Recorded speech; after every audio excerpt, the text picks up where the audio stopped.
on red light. Is red light? It's active. Red light is on there. Yep.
Press the button.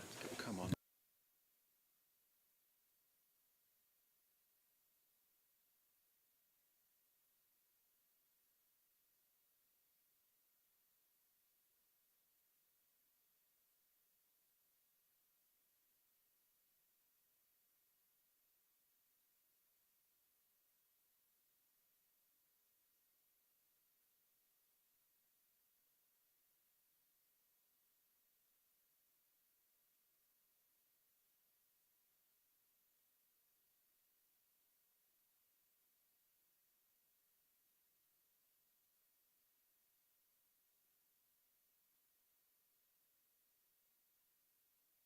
Recording in progress.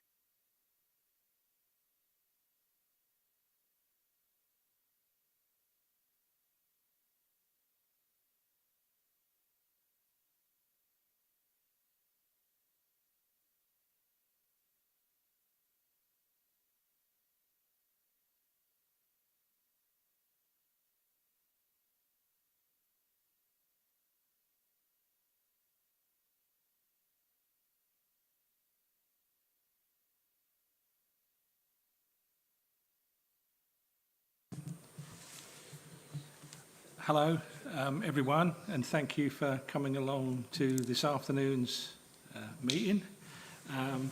It's nice to be in a different setting. I've never been here before, so that was quite interesting. We start with item 1, which is welcome and introductions, and it's to invite councillors and officers to introduce themselves. So I'll start. My name's Paul Honeywood. I'm here as Essex County Council's representative, and where I'm from, I represent Clacton West, which, for those who probably don't know, that covers Clacton Town Centre through to Jaywick Sands. So if I go to my left. I am Jake England and the interim head of the North Essex Parking Partnership. Afternoon, everyone. I'm Danielle Wood, NEPP's Group Development Manager. Shane Taylor, Interim Engineering Manager for the North Essex Parking Partnership. Hello, Trevor Degville, Interim Group Operating Manager. Councillor Ken Williamson, Cabinet Member for Epping Forest District Council. James Leppard, Cabinet Member for Finance for Harlow District Council. Dean James, Partner Client Officer for Harlow District Council.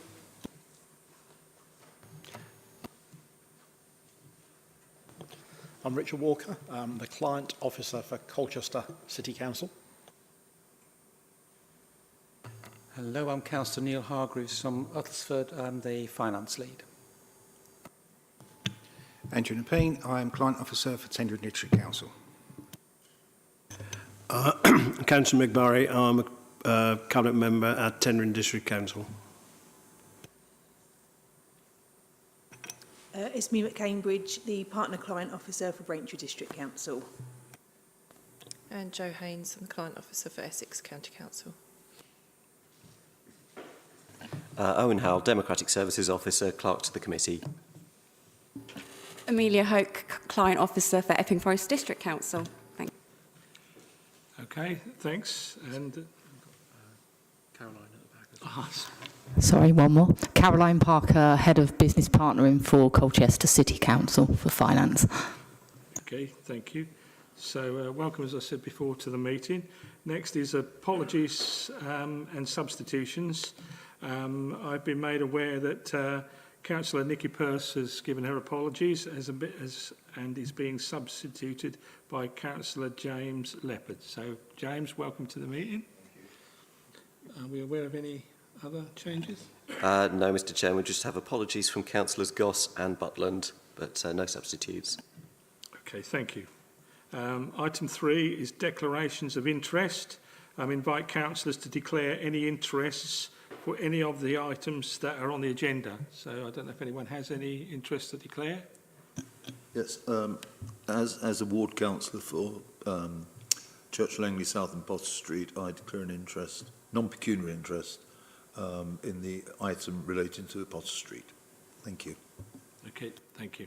Anyone else? Sorry, which item was that, Mr Chairman? I'm on declarations of interest. I mean, just which item was interesting? Sorry.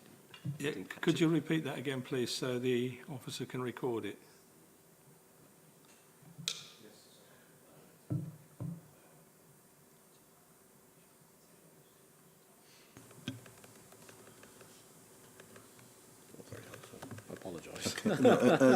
As a ward councillor for Church Langley South and Potter Street, I declare a non-pecuniary interest in the, what is it, the traffic regulation order and application decision. Okay. Okay, thanks very much for that. Anyone else? Okay, if anything comes up during the meeting, just indicate and we'll get you recorded. The next item is Have Your Say, where we'll invite members of the public and attending councillors who wish to speak. So I do have a number of names down. The first one is Councillor Janet Whitehouse.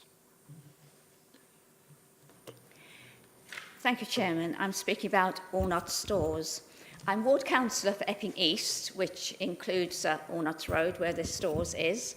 Allnuts Road is primarily a road of Victorian terraced houses with no off-street parking, and the shop is in the middle of that.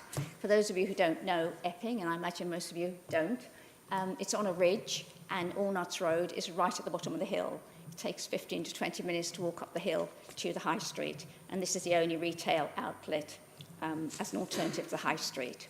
So the store was taken over by Nina and Subash a few years ago. I put in the application because her English isn't strong enough to do it. Nina has kept her day job, and Subash runs the shop. And he goes twice a day to the cash and carry with a small van to bring back the items that are needed. There's very close parking along the road, and quite often he can't get a parking spot outside the shop and has to park quite a distance away. I appreciate that this application appears to be only to benefit one or two people who work in the shop, Subash in particular, but it actually benefits a very wide area because, as I said, it's the only retail outlet as an alternative to going to the high street. We had overwhelming support from the residents for this. Councillor John Whitehouse and I called 3 times because so many people were out. Everybody was keen to sign the petition, except for the immediate neighbour who likes to park his car right outside the shop. So there is the required support. I was grateful to the NEPP officer who suggested a parking bay or a yellow line when I put the problem to him. We chose a parking bay because it seemed to be the way that residents would be more aware that there was that restriction for the couple of hours in the morning and evening. But a yellow line, is perfectly fine if it serves the same purpose. We haven't had any discussion as to which is the cheapest and which is the best, so we would welcome that discussion. I note that this application is recommended for deferral. The parking bay is very much needed, so I hope that will be reconsidered as soon as possible. Thank you. Thank you. I don't know, you'd have to ask the team. Could I ask if anyone is able to respond to the reason for the deferral on this item? I'd probably ask Amelia to, but yeah, because it's obviously an Epping Forest District Council decision. Thank you, Chair. Thank you, Councillor Whitehouse. I do fully appreciate the comments and what you've raised.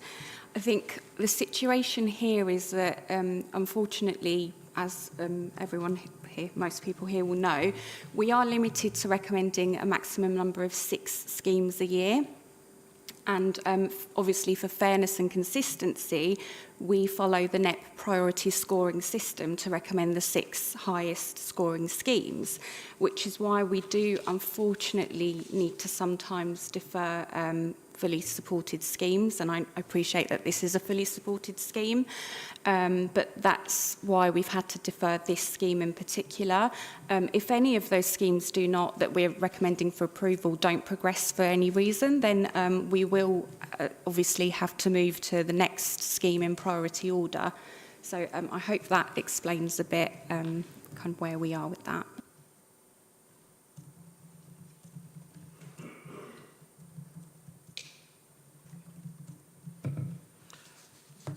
Okay, thanks very much for that. The next one is Councillor John Whitehouse. Yes, I wanted to comment on 2 of the Epping TROs in front of you this afternoon. The first one actually is that St John's, it is the Allnuts Road one.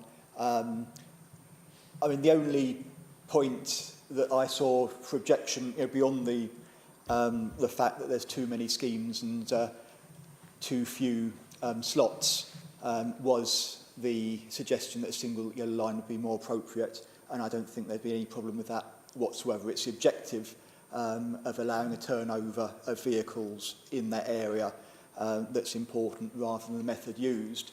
And the parking partnership, does have policies about supporting the vitality of, it mainly talks about town centres, but the same principle surely applies to retail outlets and, economic sort of units outside the town centre, particularly when it is the only community facility in that part of town.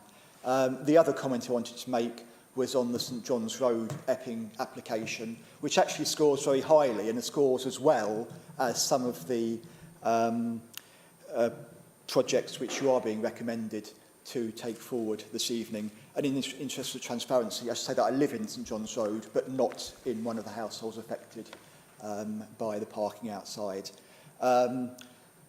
This is recommended for deferral because it doesn't have sufficient support, and that just doesn't seem to make sense based on the data collected by local residents, which shows about a level of about 80% support for the proposal. And I do wonder whether it's the number of houses that have been taken as the relevant number of houses to calculate the percentage, which has been the issue, because this doesn't affect the houses or the flats at the end of Chapel Road. It doesn't affect the houses between Baker's Lane and the High Street, and therefore the relevant figure to calculate 75% on should be the households affected. And I'm not clear from the paperwork in the agenda, exactly the basis of that calculation, but certainly that statement in the agenda and the data collected by the residents don't match up. So I'd be grateful if you take that into account and look to progressing that scheme. Thank you. Thank you. Are our officers able to comment on this item? Thank you, Chair, and thank you, Councillor John Whitehouse. Just for clarity, under the NEPP procedures, at least 75% of households within the affected area must support a parking scheme for it to proceed. And in this case, we have to consider the entire Zone G, which is contains about 184 or 5 properties, and the responses received for this scheme was around 110. So that's around, I think, 59%. So the required support threshold has not been met. I do sort of appreciate that there is good support among those who responded, but the overall support threshold hasn't been met. So the support is not really fully representative and could lead to objections, which we are already aware of from several residents. So for this reason, we've had to recommend the deferral of the scheme, because of the support.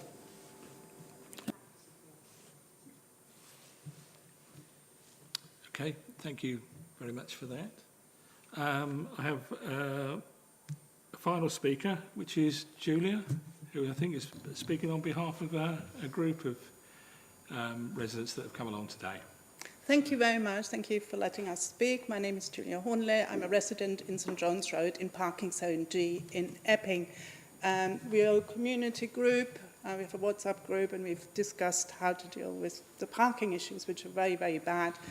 St John's Road is also a terraced house in the Victorian area. There's no parking. We all have on-street parking. Most of us have on-street parking.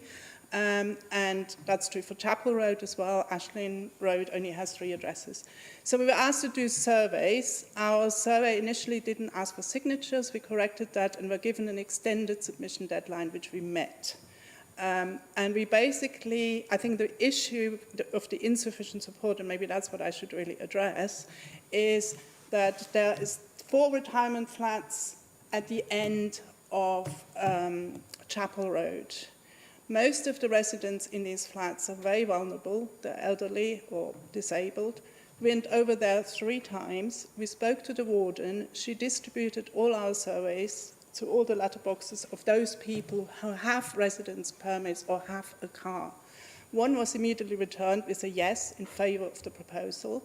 We then went over there again. We spoke to sort of 4 people who were sitting outside, and they were very keen to sign it because those were the sort of younger residents there. They still have cars, so they immediately signed. They wanted to sign it in favour of the proposal. Then we started knocking on people's doors. We spoke to about 13 people in total. 8 of them very clearly said, look, this is not relevant to us. We couldn't care less. We don't have a car. We have a car park outside. That's where we park. It's private land. We have our own private car park. It's quite small. There's also some off-street parking because it's council property.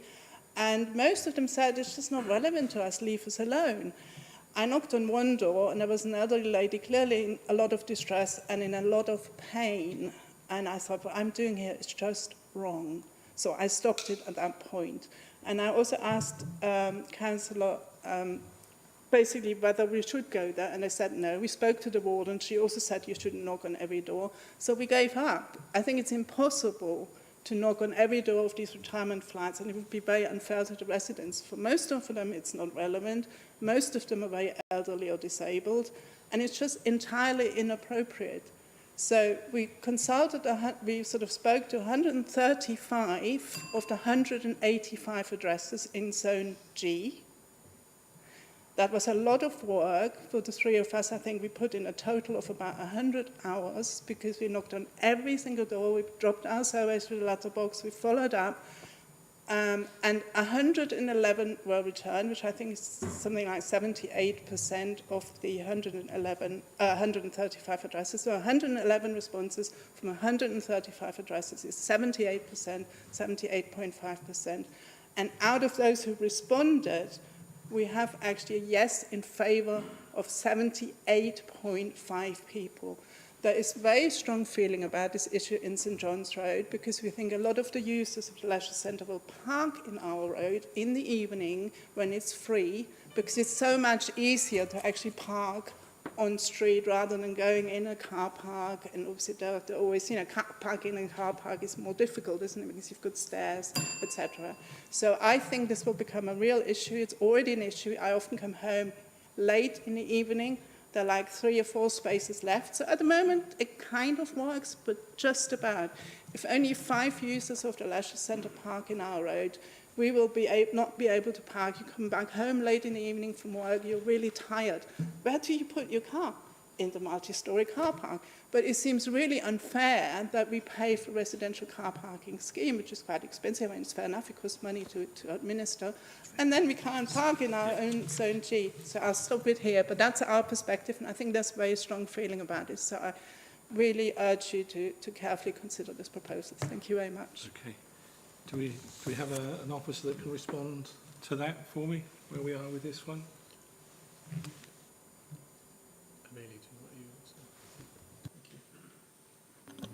Thank you, Chair. I mean, I think I would say the same thing about the 75% rule, because we have to follow this for fairness and consistency, and we've always adopted this approach in line with NEPP's procedures. We're aware of many residents on Chapel Road who are against the proposal, and the purpose of this requirement for 75% support is to make sure that the scheme is it's representative of what residents want, and unfortunately that sort of threshold hasn't been met, so it puts us in a really difficult situation, and we wouldn't want to really be setting a precedent in that when we have followed this this rule in line with the procedures. Do you want to? I think Jake's also going to respond. Yeah, I think just to generally speak of the point of residential support and remind the committee that ultimately it's there because when it goes to formal consultation, the proposed scheme goes to formal consultation, we have to consider the objections and support at that stage. Now, if we have found in the past where schemes with less support, they generate more objections at a formal consultation, and ultimately it could then be that it's not implemented, and or we bring the decision back to committee and creates a lot more work. So again, a reminder that that's the reason why that rules are within the policy currently, and why we've maintained that standard for nearly a decade now. Not to mention that there are 6 schemes proposed to be approved by the District Council, Epping Forest District Council already. So in prioritising all of those schemes in consideration in conjunction with one another, that's why ultimately I believe that that's why it's been proposed to be deferred. So again, it's not a rejection. The St John's Road scheme is a deferment, and in the meantime, if residents or councillors wish to maybe go get some more support to evidence those additional properties, then I'm sure that would be well received by District Council officers and members alike. Pardon? Yes, yeah. We're not at all disputing the 75% rule, and I totally understand why that is in place. I acknowledge that, and I acknowledge the difficulty as well. But what we're saying here is that a certain group of residents, that is those residents in the flats in Chapel Road who don't have a car, who don't have a resident parking, you don't have a permit, who don't use the visitor parking scheme, and who are disabled and very vulnerable, that they should not be counted. Not because I don't want to count them, it's literally impossible to include them in the survey, because you go there and you have a lady and she's in great pain and she shakes. She's not interested in car parking in Zone G. She hasn't got a car, she hasn't got a resident permit. I can't include them in the survey no matter what we do, no matter how many surveys we do. Thank you very much. Okay, thank you for that. Appreciated. The last item under this one, I've got a statement that Owen's going to read out on behalf of the person who's unable to attend today. Thank you, Mr. Chairman.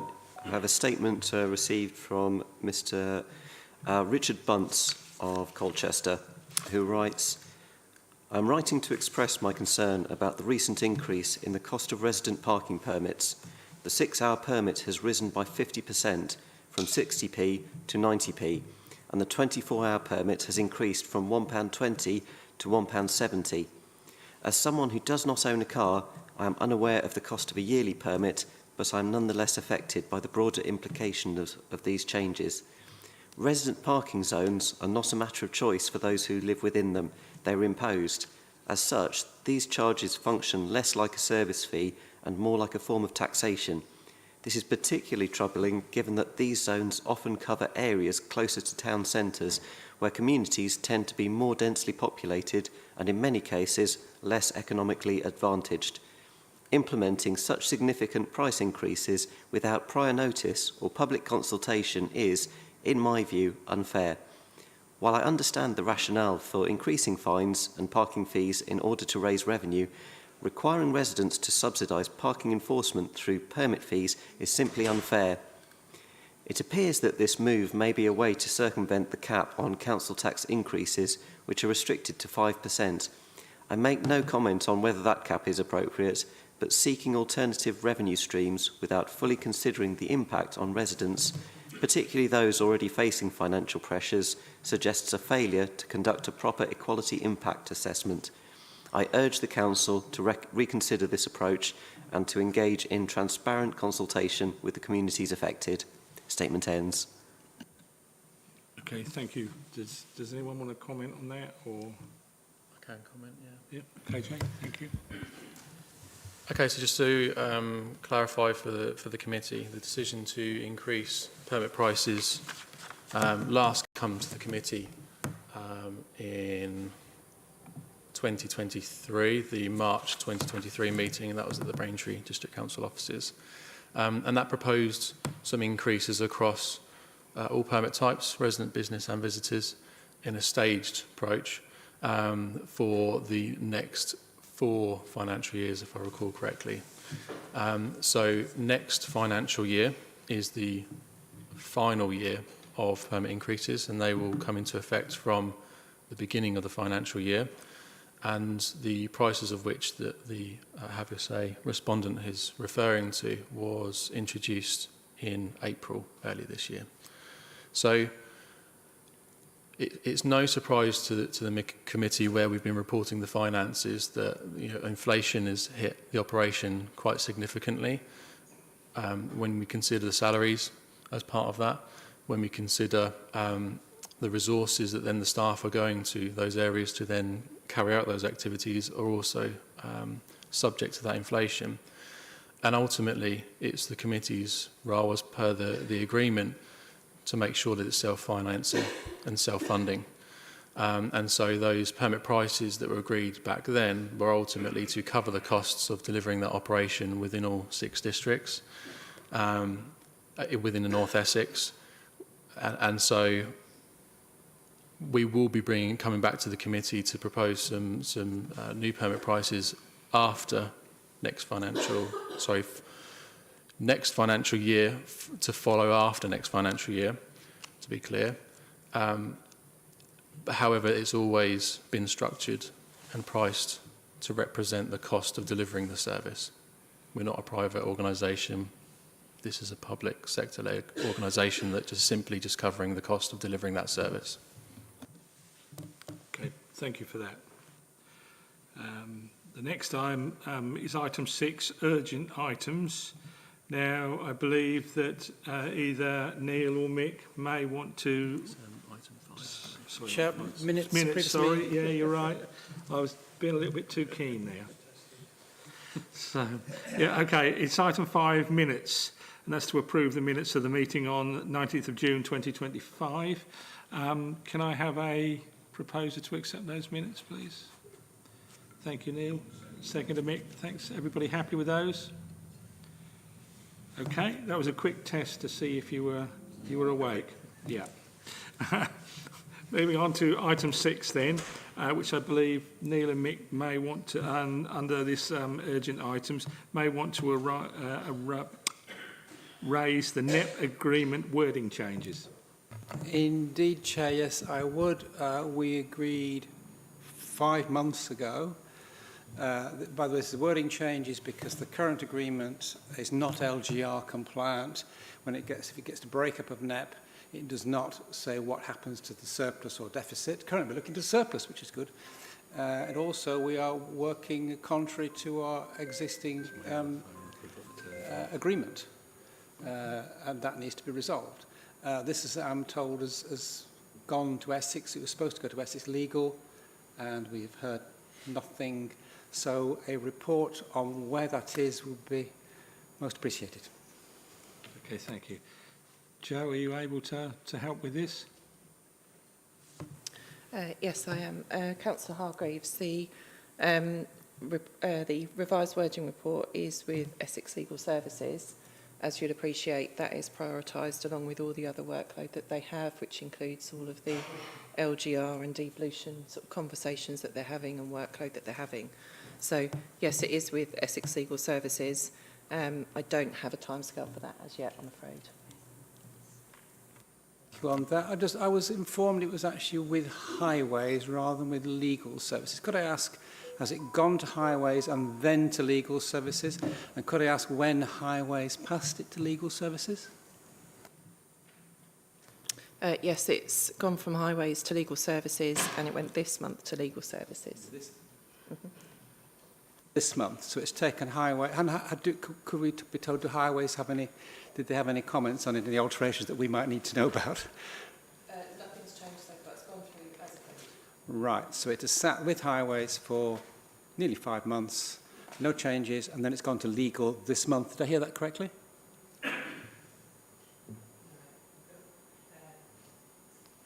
Councillor Hargreaves, you can press that button. No, it was passed through, I think, in August, wasn't it? Yeah. Mick?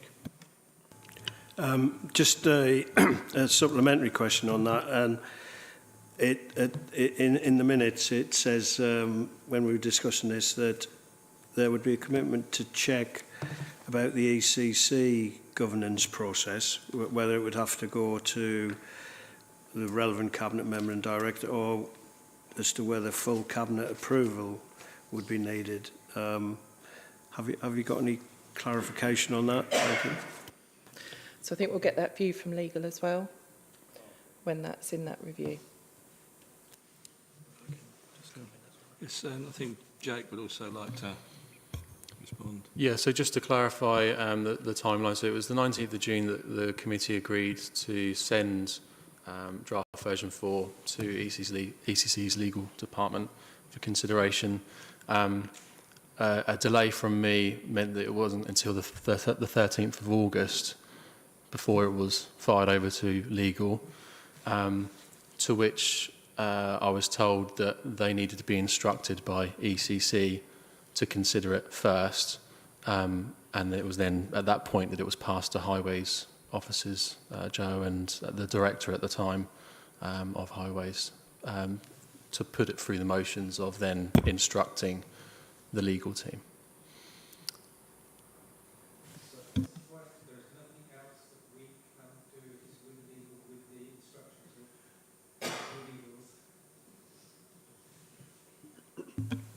Correct, yeah. Okay, thanks. We'll now move to item 7, which is the NEPP financial update 2025-26 Q2 position, and this is being presented by Caroline Parker, Senior Finance Business Partner. Good afternoon, everybody. So I hope you like the new format of the report. We've done some work to get that into a nice readable format, I think. Fundamentally, the bottom line is we've actually performed better than expected, and we are expecting the 25-26 surplus to be about 81,000 better than we'd budgeted for the year. We have over-recovered on income.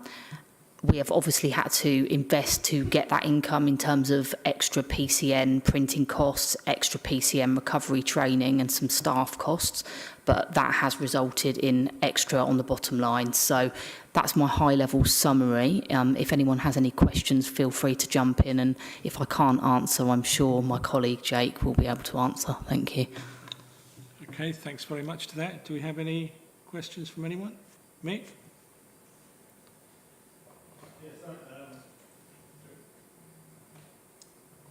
Caroline, is your light still on? All right.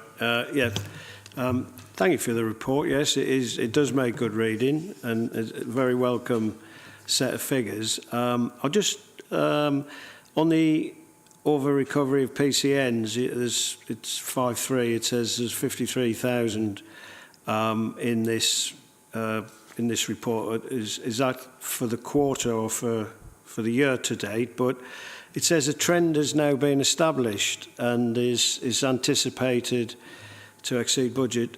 Could you just comment on how you have established that there's a trend? I mean, because I know at the end of last year, the last figures we had, the outturn figures, there was a clear upsurge or upturn, whatever, over recovery on PCNs, which actually saved the day. You know, it turned an ongoing deficit into a surplus. So I just wondered what made you confident about saying that this trend has been established? So the first part of the question, the 53k over recovery is the expected full year position. So as at the end of the year, we're expecting to be over recovered. So that's not the current position as at today. I think I'm going to defer to Jake in terms of the trend analysis piece. Yeah, so we've discussed the increase in PCN income towards the latter part of the financial year, and attributed that mainly to civil enforcement officer recruitment and selection and retention. And thankfully, the level of staffing has maintained throughout most of the year. Some dips, but we've been able to recruit to those quite quickly, or recruited ahead, in fact, in some instances. And to labour the point, really, that recruitment and selection is of our civil enforcement officers, of our frontline staff, is the main reason why we're seeing or forecasting that over recovery. Again, the role, as you would expect, does experience attrition, but we're currently on top of, and foresee to continue to be on top of it. I can't make any promises, of course, but you know, we are doing our best, and the team are doing really well, and I'm really pleased with the recruitment, selection, and retention that's been going on so far this year. And yeah, again, the numbers speak for themselves. But yeah, that surge that you spoke of and you saw, effectively that position has been maintained month by month, and until the year to date. And if that continues, that's what we're forecasting. Okay, thank you. Thank you. Does anyone else have any questions? Neil? It's just an observation. With the PCNs, that's the biggest revenue item.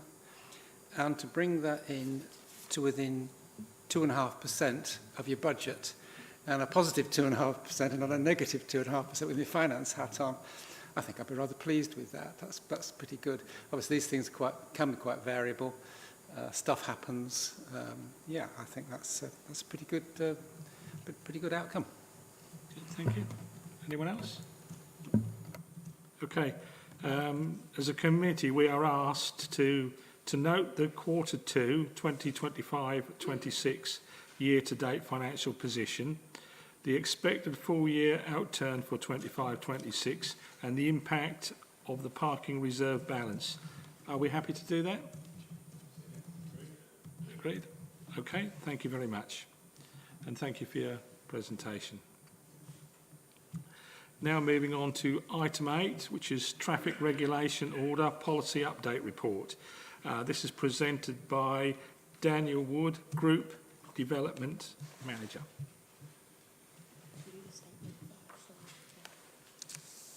Oh, are we doing the statement before or after? I don't know. Sorry, I put it down on what we've got a statement from Councillor Goss about this item. If you'd like me to read it out. Yes. Yes. Yep. Thank you, Mr. Chairman. I've had a statement from Councillor Goss, who unfortunately couldn't be here, but wanted to give a statement on this item. Councillor Goss writes, I would like to endorse the TRO policy and recommendations contained within.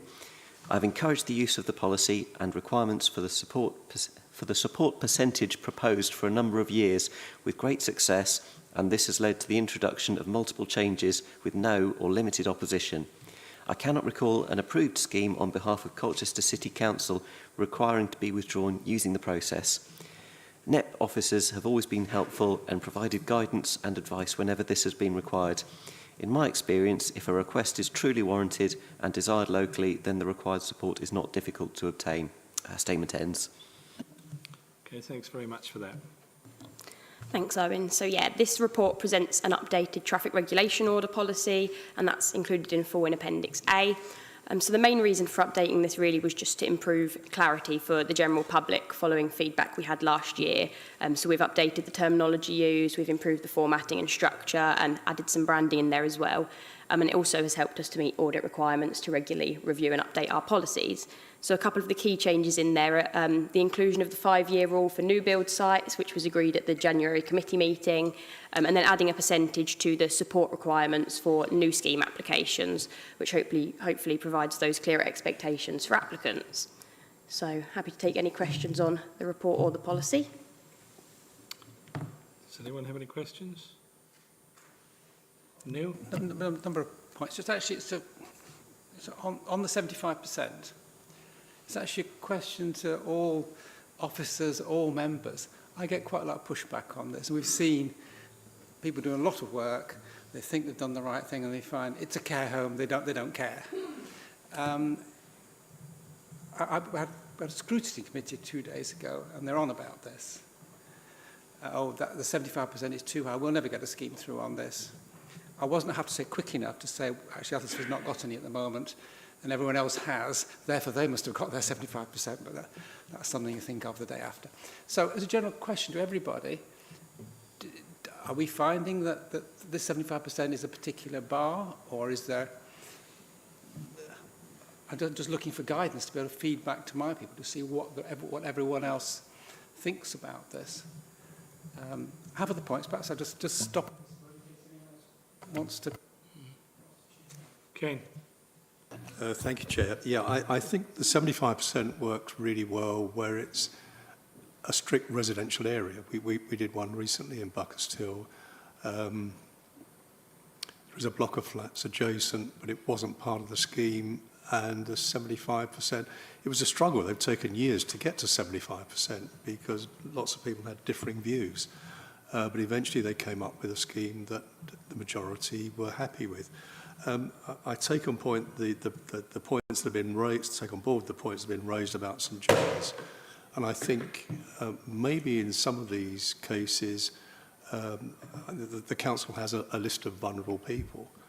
It is obvious that if they are within that area, they should be excluded from the numbers. I think there's a bit of scope to look at the St John's problem, and I'm happy to meet with the resident outside this meeting and try and discuss that. But I think the 75% is a rule we've worked with from many years, and it's a known quantity. But I do take on board there are some places where it would probably be impossible to get there. Well, thank you. Richard, I'm sorry. My apologies. I don't think it's the issue of the 75% per se. That doesn't seem unreasonable. What perhaps does require better definition, though, is what is an affected resident, for example, or business. For example, if we were taking a project that involved a cul-de-sac with 10 houses, it's pretty clear who's affected. Whereas if we're dealing with a long street, or some of the cases which we've seen today, types of residents or businesses who may not be affected, perhaps that requires clearer definition. What is an affected resident or business, rather than the percentage? Thank you. Thank you. We can address both points. I think Richard wanted to speak, and then I've got Daniel. Thank you. Having been involved in the start of this process in a former role, you've got to look at the whole process in the round and think where it's going next. So the next part of the process after you've approved schemes or not is full formal statutory consultation, and to have the support of the majority of residents, supermajority of residents, will aid its progression through that. When we first started out with the parking partnership, 15 years or something ago, we had a very, very long list of proposed schemes at that point, and there wasn't really any way of sorting between them. Everybody had more than their 6 allocated slot. Well, we didn't have a number of slots at that time, so we developed a way of doing that. What probably we haven't done is how wide do you throw the net, and I think some others have mentioned this, to get your 75%. You've always got to remember there will always be displacement parking of some sort when you're upsetting the status quo. So you've got to think, where should your net be cast for this 75% support to be? And that's maybe what we're talking about here, sort of the tweaking of how far out do you go, and is it 75%? But don't forget, you're going to statutory consultation next. And if you want to get your scheme through that bit, you need to have sufficient support to give it the momentum to get through that whole thing. Just my observations. Okay, thank you. I think I've got Daniel, then Jake. Yes, so we did consider defining what an affected resident or business was within the policy, but given the sort of nature of NEPP's area and how that can vary between the urban areas and the more rural areas, defining by distance didn't seem a practical thing to do. You know, you could have a couple of properties local to one application that would be impacted and a lot more in another. So we included within the policy that they can contact our team for support, and obviously that's based on experience, but who would be impacted, and we can provide that on a case-by-case basis for the applicant. So it makes it more of a local decision, really.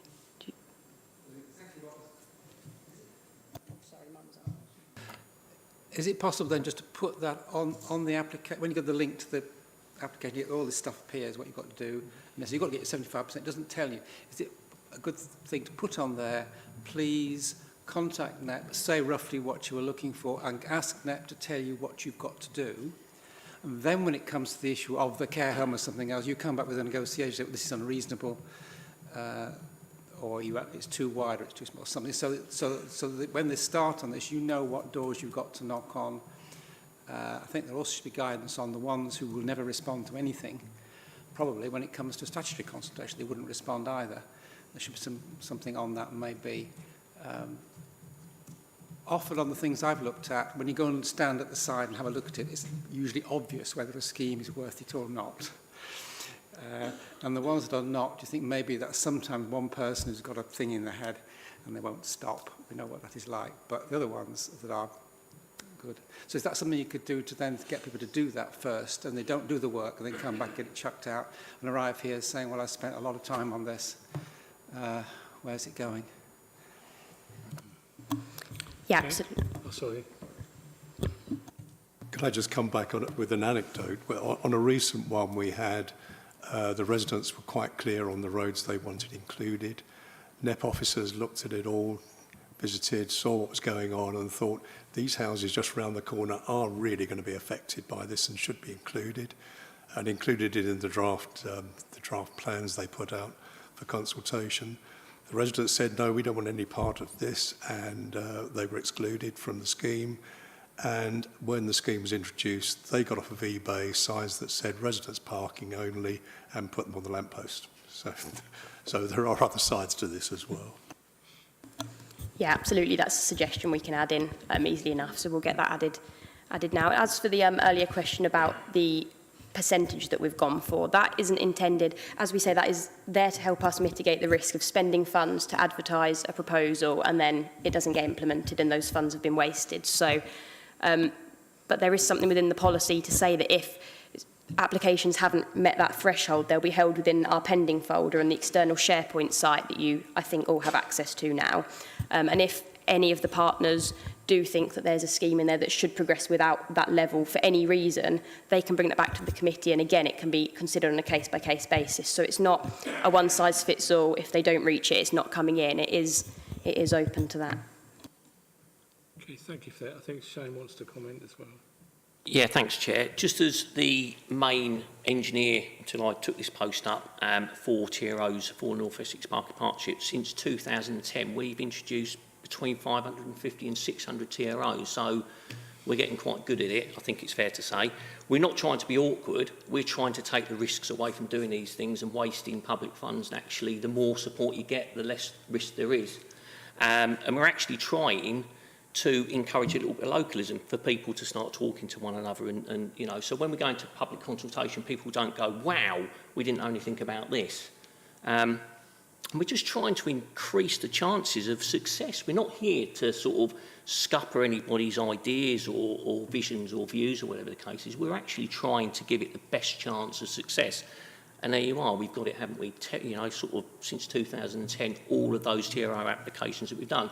And actually using that kind of process, the ones where we have to withdraw or amend or whatever, or reject, whatever, withdraw or amend, are the ones where you don't get that level of support. They're the ones that cause us a problem. We've had one of those this year, haven't we? From earlier on in the year that was approved separately to this process, and it created a great deal of aggravation for us, in all fairness. So it's experience, and we're using our experience to and we will always liaise with partners. We'll always liaise with this lady here, haven't I, in Shane? So yeah, absolutely. So we'll always do our best to get something, you know, through the process. Thank you. Jake, did you want to finish up on this? Nothing further to add. Okay, all right. Thanks very much. So, how would you like to proceed from here? Are we going to look at this a little bit closer, or?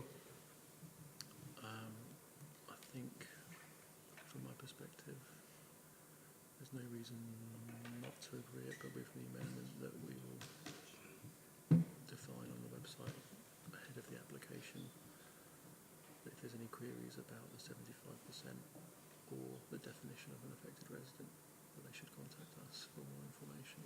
Okay, that makes sense. Do you want to save me repeating it and getting it slightly wrong? Would you like to just say so we made a little bit of progress? Yeah, so Owen can correct me, maybe from a democratic services perspective, but I think what I suggested to the chair then was that the recommendation stands as it is, but with the extension to that we would define what an affected resident is within our application process on the website, and encourage people to contact us around that definition and or the percentage of required support on a case-by-case basis if they're uncertain.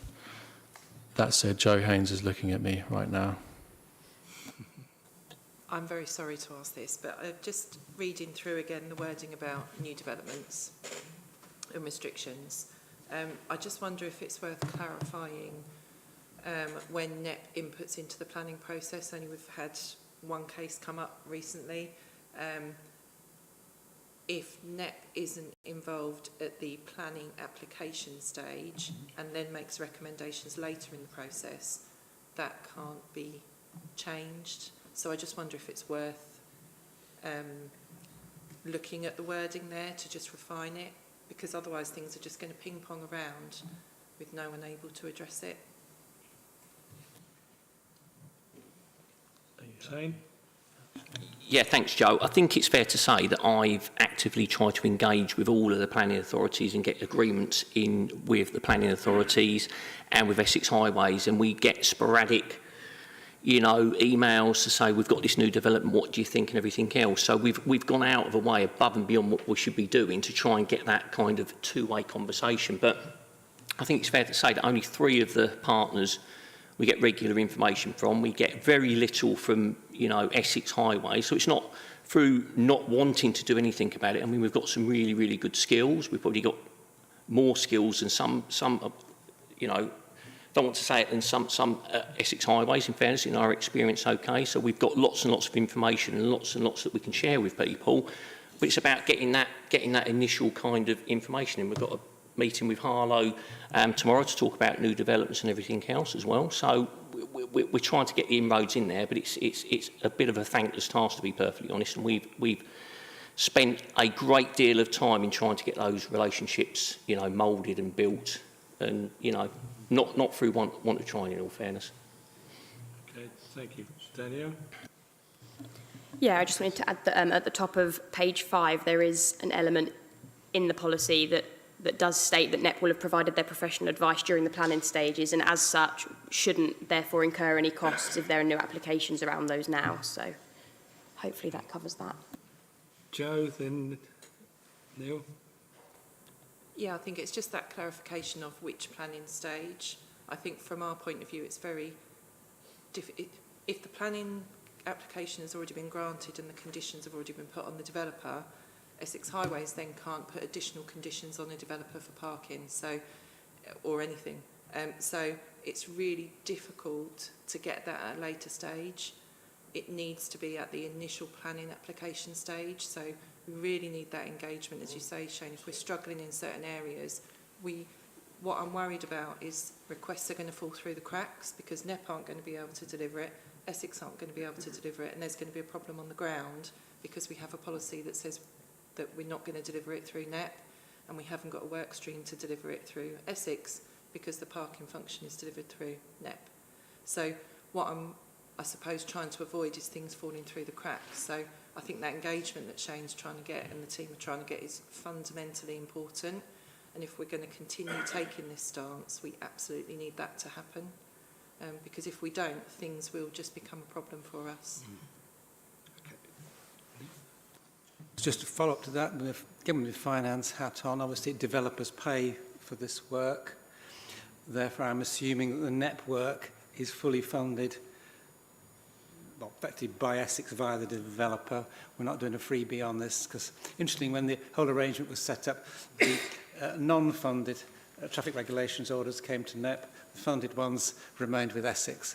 So obviously, if NEPP are doing that work, then obviously NEPP would like to get a fee, and I'm getting nods that NEPP does get a fee. So that's good. Okay. So at the moment, as it stands, we're looking to agree the revised general NEPP traffic regulation order policy, but with a view to basically amending the website as Jake has reflected. Neil. What I want to say, actually, clarification for officers. I raised a point on email about the zigzag pedestrian crossings, the deletions on page 763. Having thought about it again, I think it is absolutely just correct as deleted. my sensitivity, extreme sensitivity to this is because I've got a pedestrian crossing next to where I live where we've had a death, we've had a recent serious accidents where you get that sickening phrase, life-changing injuries. And it's by the village shop, and we have a few people who just park on the zigzags and have the "I'm only just" excuse, which is not an excuse. That's when I looked at that, and my point actually originally was it's actually a joint police and CEO thing here. Both police and CEOs can give the tickets. Police on the moving bit, which is not weird, they can also give the points on your license type if you overtake a moving vehicle in the zigzag lines. However, crossing it out is actually accurate.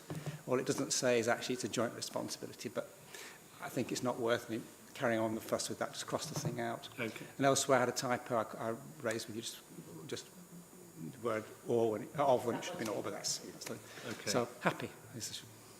Okay, right, we're happy at that point. Yeah, just to clarify, so what Councillor Hargreaves was referring to there is actually for a later report, sorry, so it's for the parking management policy, not the TRO policy that we're currently discussing. But you had to say it at some point, so it's said now. Yeah, so yeah, I mean, to kind of address the comments made by Joe and on behalf of Highways, I don't think it's really for our policy to dictate when other authorities, planning departments seek our advice. I think we will obviously encourage that contact and have been encouraging that contact, and I think maybe ask members today to go back to their authorities and just make sure that their planning departments at the earliest possible opportunity they are engaging NEPP in those discussions, because we quite happily get involved in that process, and I am speaking on behalf of Shane on that one. Absolutely. Yeah. Okay, thanks. Daniel, is there anything you want to say before? No? Okay, with the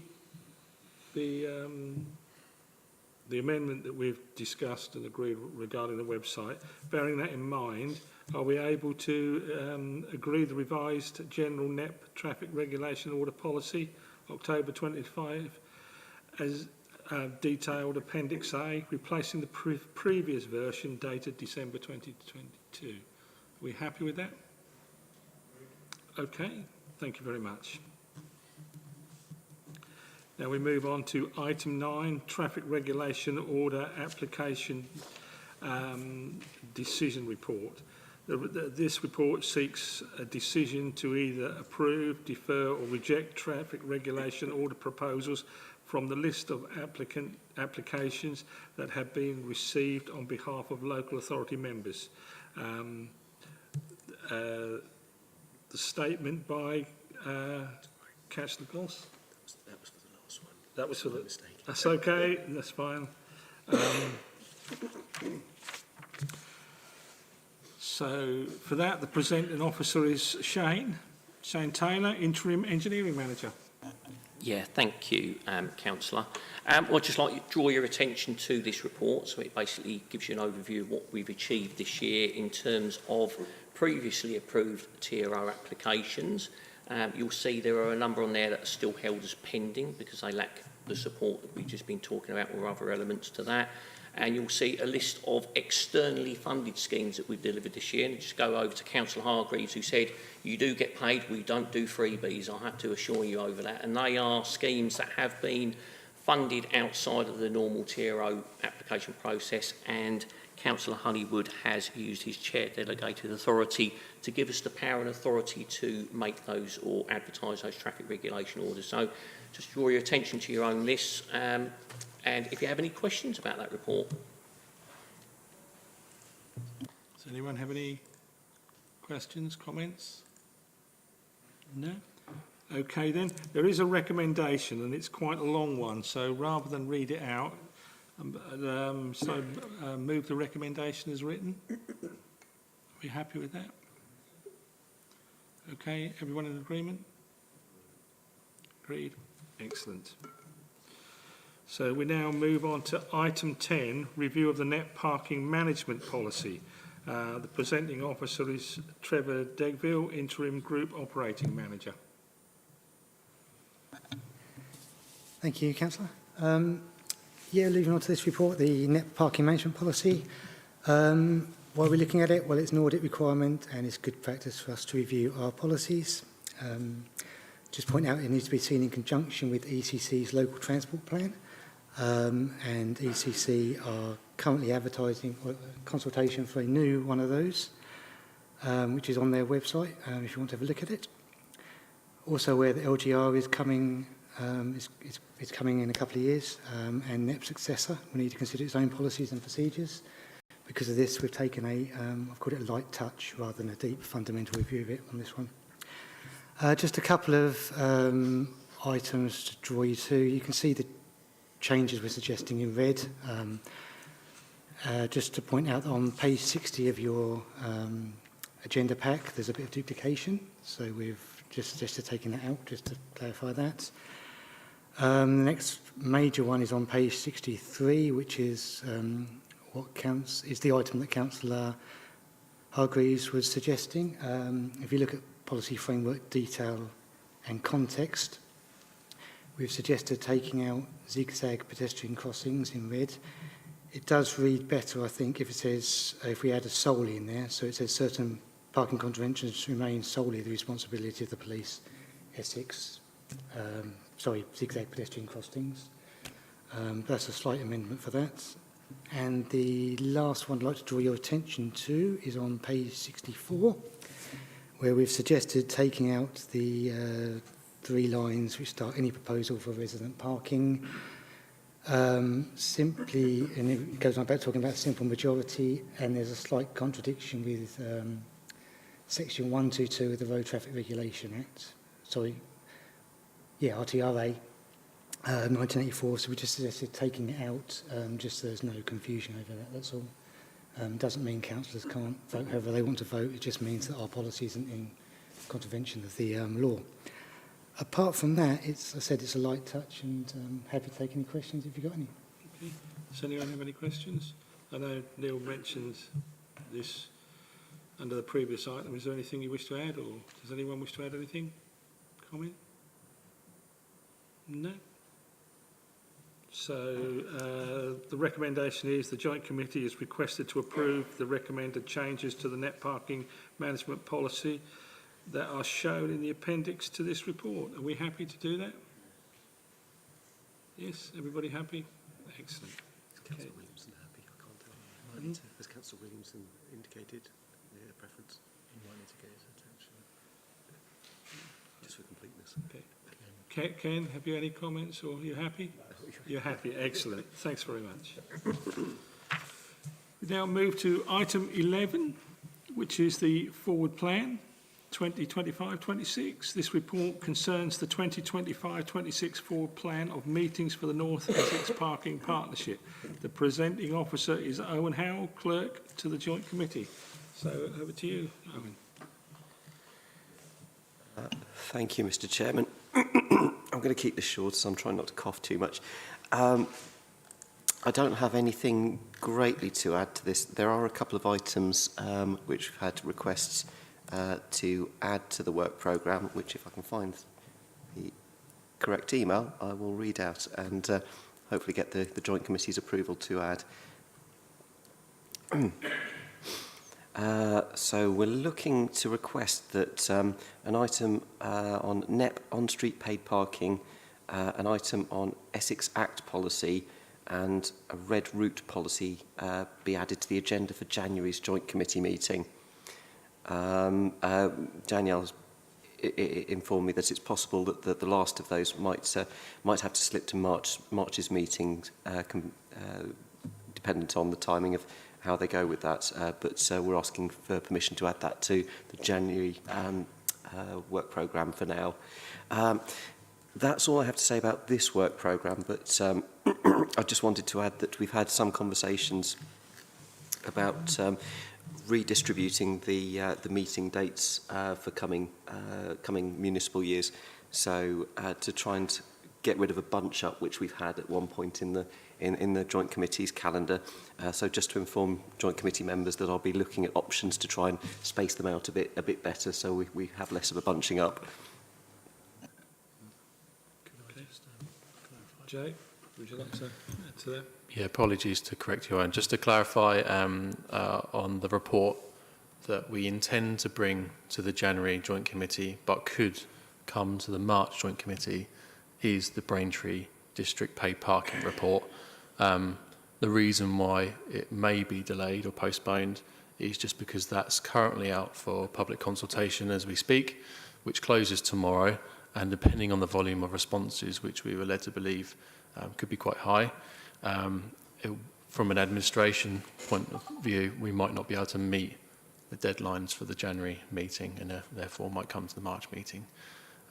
So yeah, just want to clarify, it's that report that that may be delayed or postponed. Okay. Neil. For January, I'm assuming the budget will be in there somewhere as well. It does say financial update and forward plan. Obviously, budget could be in those, but I thought that might justify a line of its own. But oh, the finance officer's gone. But Yeah, so the budget will be coming to the March meeting alongside the business plan.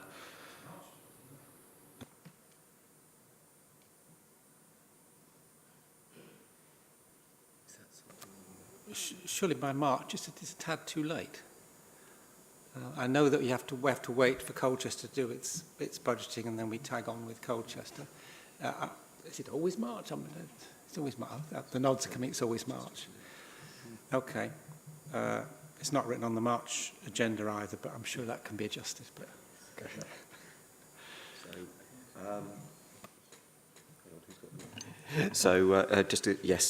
Just so I can confirm, if I add onto the March agenda specifically to mention the budget alongside the business plan, then it's there and clear. Okay. But for reassurance, it is normally the March meeting that we bring the budget and the business plan for approval for the Joint Committee. It was the beginning of this year, and certainly the last few financial years. Okay. So, with the budget in mind and the proposed additions by the officer, are we happy to accept that? So it is to note and approve the North Essex Parking Partnership forward plan for 2025-26, and obviously with those additions. We're happy with that. Okay, all right, thanks very much. Well, I've come to the end of my list, so I think we're now at the end of the meeting. I'd like to thank you very much for coming along and wish you all a safe journey home. So thank you. Thank you all.